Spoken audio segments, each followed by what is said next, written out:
All right, let's take a walk. I'm here at a park in Istanbul, Turkey. And just got up a little bit ago. Just walking out here by the Golden Horn, which is a waterway. Istanbul is full of waterways everywhere. It's got the Bosphorus going through it. You divide Asia and Europe right here in Istanbul, and Istanbul is on both sides of the waterway, right? You have Istanbul, Europe, you have Istanbul, Asia. And it's full of the seas, right? You got Black Sea to the north, the Marmara Sea to the south, you've got the Aegean, and then it comes down the side of Turkey, and then you've got the Mediterranean right below that. It's just, there's waterways everywhere. It's a beautiful, amazing city. Just love the city here. By the way, make sure that you subscribe, that you hit the bell, and sign up for our newsletter at cwicmedia.com. There at the top, it's a free newsletter that gets sent out where I write articles almost every week. Okay, so here we are. By the way, there's our hotel right next to us here.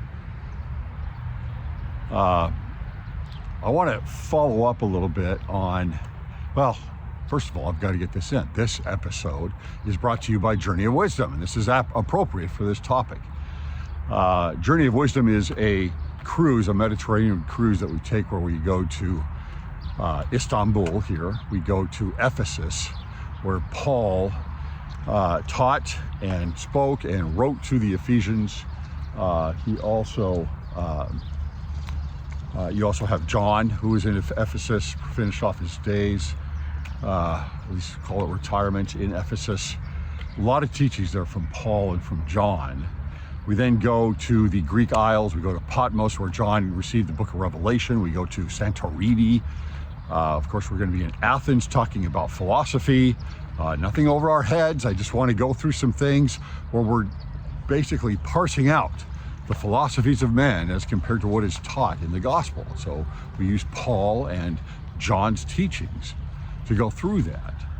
And then, of course, we're going to go to down to Cairo in Egypt, where we will talk about Abraham, where he walked down there, and Joseph of Egypt and Moses and their teachings, and contrast that again with the philosophies of men, rooted really out of originally Greece, and then coming in through the continental philosophy and the German-speaking philosophers that are causing so much havoc today in our lives for our children and our grandchildren. Journey of Wisdom will be incredible. I really hope that you can make this. I'm very excited about it. This is coming up in September here of 2025. You see the water here. It's gorgeous. Very calm out in this area here, kind of a bay area here. Istanbul is amazing.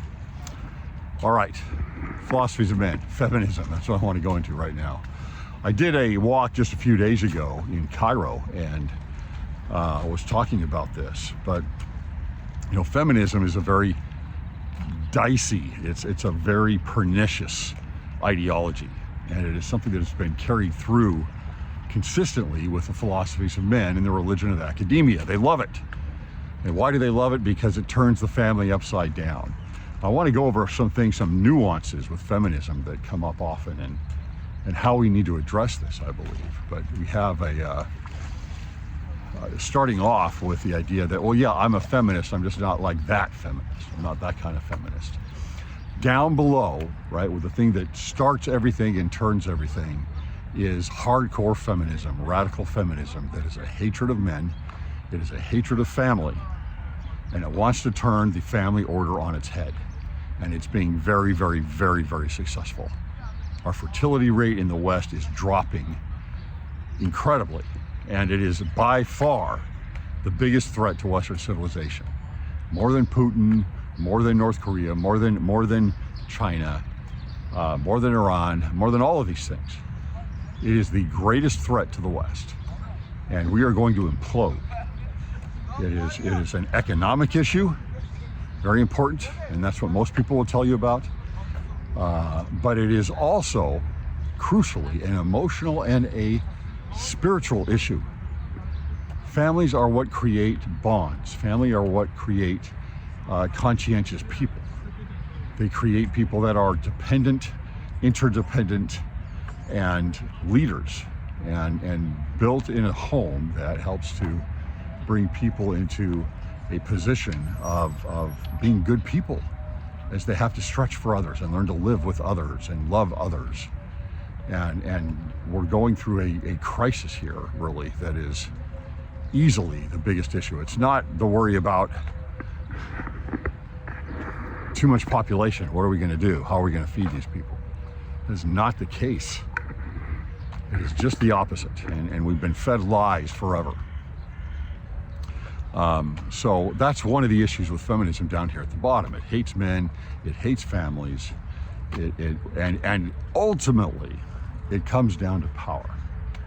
It ultimately comes down to power, because it's more of an issue of wanting to force things. It is more of an issue of just watching this fish here down in the water. If you can still see it, if it surfaces again there. Very clear waters here. Looking down here. So this is the one of the things that we deal with, and these philosophies come all the way through. I mean, look through the continental philosophy and what happens here. It's not a liberation of women, it's the exact opposite, where you have the teachers that go all the way back from Kant and Hegel, and going into Marx and going into Engels. Wow, Engels is unbelievable. And coming up through the Frankfurt School, and coming up through all those who want to push a hard leftist agenda. I want to qualify something here. People on the hard right have issues also. Maybe I'll touch on that here for a second. But it is the hard left that pushes this, and it always has. And the idea of promiscuity and sexual freedom, the LGBTQ agenda, not the individuals necessarily, but the agenda of that is all right in line with feminism, because it is a destruction of family. That's what it looks for. So saying, yeah, I'm not that kind of feminist, I'm just a feminist that wants equal opportunity. Well, everybody wants equal opportunity. There are very few people that don't want women to have equal opportunity. I do. I've got a wife that is extremely successful and does an amazing job out in the workplace. Now, she stayed home during most of our children's being brought up. That was a choice that she and I agreed on. We both wanted that. It's one of the reasons that we worked things out so well with our marriage, and we both wanted that. It was really important to us, and that's a choice. So if feminism comes in and says, no, she shouldn't do that, look at all the opportunity that you have to have a career, to bring yourself up in the corporate ladder, to build a business, whatever that is, it's like, wait a minute. She does have that choice. She did have that choice. We chose something different. So if there is an influence to pull her away from that, from being a mother, a stay-at-home mother, then that's a problem. Then there's an agenda in place. It's not about throwing off the shackles of the patriarchy. It's not about, choice. It's about get out of the family, stay away from the family. And you got to think about that. You've got to be able to parse that out. I want my two daughters to have amazing opportunities for education and for work, if that's what they ended up choosing, if that's what they and their partners or husbands decide that that's what they want to do. Both of my daughters have gone through higher education.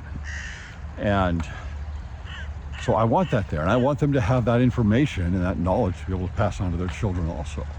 I want them to have the backdrop, if they do stay at home, that they've got something that they can lean on. I want them to have the options. The options need to be there. But wow, what are we doing these days with family? Even within the church, we're afraid to talk about this sometimes, where it's like, this is important, right? A stay-at-home mom, to me, is the ideal. I'm not saying it always works. There are some women that just, man, they're going to go nuts if they can't do it.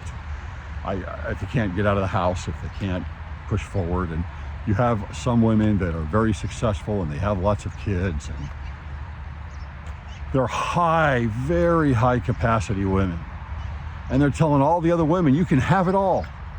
You can have it all. Well, they might do a better job of that, but I'm sorry. There is sacrifice to that. If you are not home with the children and bringing them up, I'm sorry, there's a sacrifice there. Now, maybe that's what's going to work best with you. Maybe it's going to be too much on you to be home. I'm not judging that. But the ideal that as an overall society, I think we need to push for is a family with a mother closely tied to her children. And wanting to have several children, hopefully, if she's capable. And I mean that both physically and emotionally. You don't want to force people to have kids that aren't ready for it or can't do it. That's not a good idea. But what is the ideal for society, and are we building our society around that idea of building up a family? Another thing on feminism, and I looked this up, I don't have all my notes with me.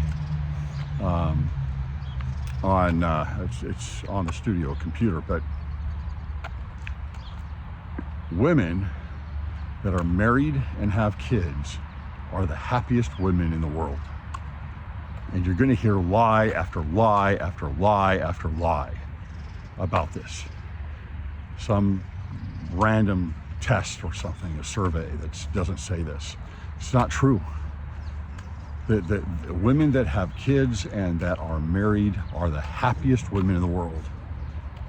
And we need to get that message out there consistently, especially to our daughters and our grandkids, our granddaughters.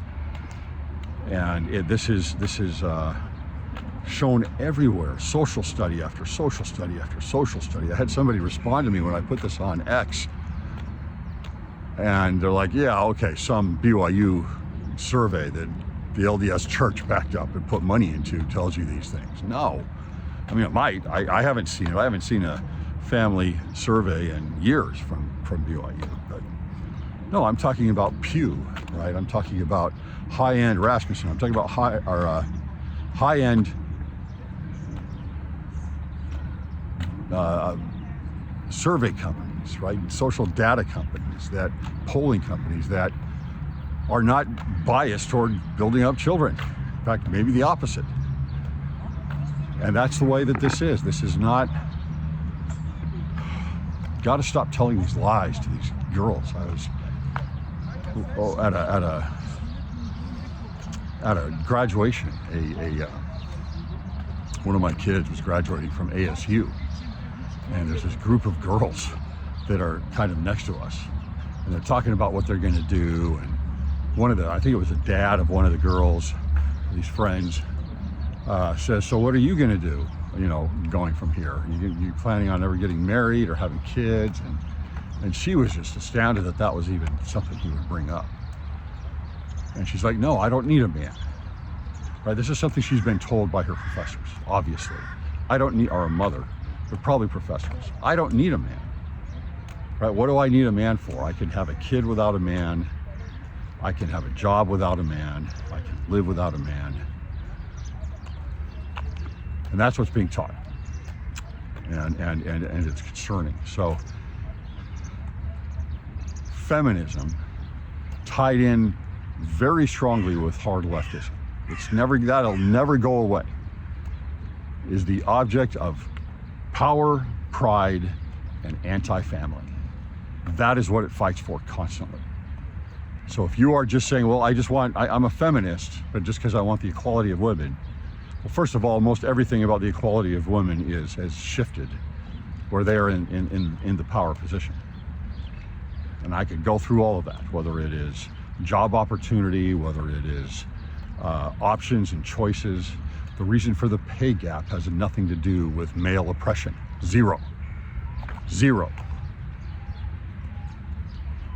The reason for pay gap is because most women are not as aggressive in their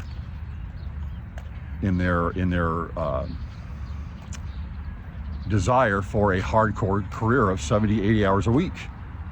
The reason for a pay gap, women get paid up until I think it's the age of 32 or 33. Maybe it's even moved up from there, more than men do when they go out for a job. It switches shortly somewhere in the mid-30s. Why? Because women have children. And all of a sudden they're like, I'm either quitting my job, or I'm reducing the hours, or I don't want to be CEO of this company and give up my kids. That's okay. Right? That's okay. Now, on the opposite side of this would be a masculinity, men that are overbearing, and they are oppressive to their wives, and they are controlling, and they are, it's not that women aren't this way either, they are sometimes. But there are men like this, and those examples are used for saying something about the patriarchy or about oppression or women's position in the world, and that does exist, and that is an issue. And I think one of the great ways to look at this from both men and women is the way that Mormon juxtaposes King Benjamin and King Noah.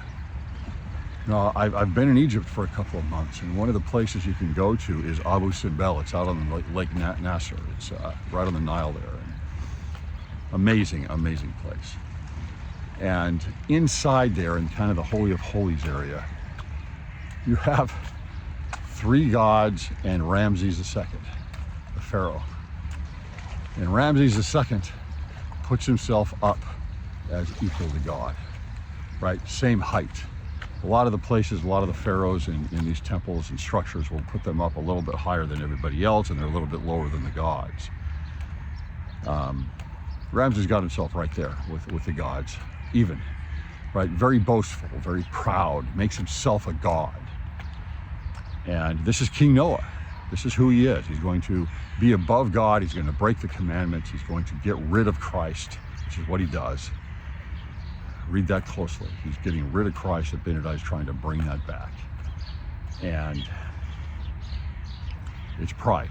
He's up above everything. Whereas you have King Benjamin, who is the king. He's in charge, but he's a servant king. He's going to rule and lead with love and service and condescension being lower himself below all of his citizens, to bring them up and focused on Christ, focused on Christian principles of sacrifice and charity. And so you have these two different sides. Feminism is not going to go away. And feminism is crushing our society in the West. It really is. And I am concerned because within the church, we've stopped, we kind of go along with it. It's like, oh yeah, okay, I'm a feminist, that's okay. That aligns with my church, that aligns with my doctrine. Even if it's like feminism light. Think about where that fruit fell from. What tree that fruit fell from. Wanting equal opportunity is not really feminism. It's a way of saying feminism is okay. Feminism is a pernicious ideology from people who have always, it comes from people that have always been anti-family and anti-man and honestly anti-freedom. And if you study these individuals that have pushed this and see what they have to say about family and actually about women, about kids, I think you'd be shocked that hardly anybody reads the philosophies of men that have led us to where we are today. But that's all there. Very simple to see what they want. They are almost all throw off the shackles of sexual identity, throw off the shackles of any kind of sexual constraint and order. The women must be promiscuous. We have to have that. They're locked in to their husband and their kids, away from sexual freedom. if they get married and have kids. Who wants that? Taking away all her choices and options of being free, right? Ultimately, that's where it goes. Ultimately, that's where it leads. And when you add in the biggest technological advance of mankind, I believe, the pill, coming in the late 50s, early 60s, everything changed. That drove the sexual revolution, sex, drugs, and rock and roll, and it has made a massive change. Now, I'm not here to start talking about birth control, but it took the consequences, the natural consequences, away from being promiscuous. And that changed everything. That changed our entire society at that point. Feminism kills. Feminism destroys families. Feminism tries to put ultimately women above everything else, everybody else, their husband, their families, etc. We should have a better way of communicating with each other and working through a filter of victim and oppressor. It's a horrific dynamic, and people that fall prey to a worldview of victim and oppressor, their lives fall apart. It's like the most ingenious virus, spiritual dark virus that has ever come out, and they've just gotten better and better and better at it. The adversity, the adversary has just gotten better and better and better at this, like a virus that continues to mutate, using different words and different, tugging on different heartstrings and different emotions, and it's not a good thing. It's not a good thing. Think twice about feminism. Can't wait for the comments on this one. Thanks for listening.